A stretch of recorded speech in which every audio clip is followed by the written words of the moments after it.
Performance जे होते ते शेवटी ठेवले होते. अतिशय छान प्रकारे त्यांनी परफॉर्मन्स हे केले आहेत.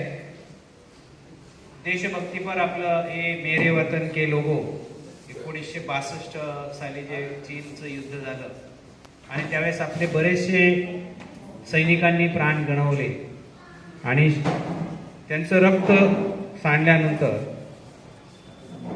हे गाणं गायलं होतं लता मंगेशकरनी. त्यावेळेचे आपले पंतप्रधान जे नेहरू होते ते या गाण्यावर अक्षरशः रडले होते असं म्हणतात. एक सर्व्हिसमॅन त्या बॅचमध्ये असल्यामुळे त्यांनी एक छान परफॉर्मन्स दिला. हास्य जत्रामधले प्रभाग रचना ते गरमगावचे एकदम छान दिली. चहापेक्षा किटली गरम म्हणतात त्याप्रमाणे सरपंचाचा पी एकदम टाईट होता.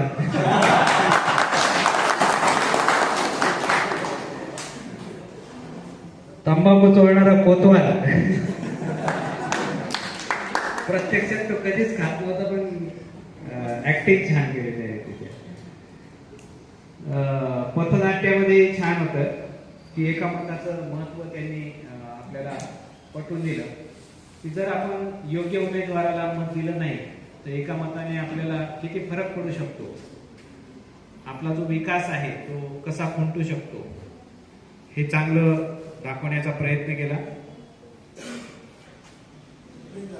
सुरेश दादा, प्रिन्स दादा आणि निवडून आले म्हणजे आपले शेवटी भगवान दादा. भगवान दादांना ते जळगावचे त्यांच्यामध्ये बघितल्यानंतर ते गुलाबराव पाटीलच वाटतात.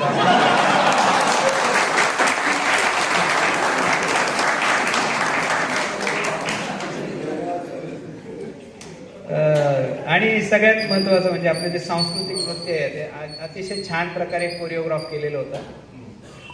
आणि मानलं पाहिजे त्यांना की कॉस्ट्युमही त्यांनी चांगले केले होते.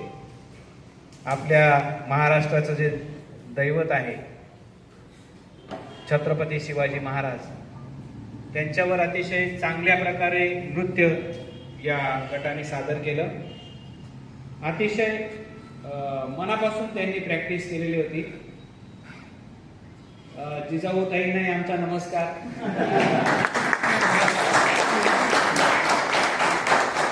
म्हणजे वयाला साजेल असं पात्रही त्यांना देण्यात आलं. फक्त तो जिरेटोप घालताना थोडी गडबड झाली आणि तलवार थोडी मोठी पाहिजे होती शिवाजी महाराज. पण अतिशय छान परफॉर्मन्स सगळ्यांनी दिले आणि एनर्जेटिक होते. सगळ्यांचं मी परत मनापासून स्वागत करतो आणि तुम्हाला सगळ्यांना अतिशय चांगले परफॉर्मन्स दिले त्याबद्दल धन्यवाद देतो. इतरही बॅचेसने हा परफॉर्मन्स एन्जॉय केला. आमचे मित्रवाले अजूनही बसून आहेत, त्यांना दूर दूर जायचं आहे बिचाऱ्यांना, तर त्यांच्यासाठी एक जोरदार ताली.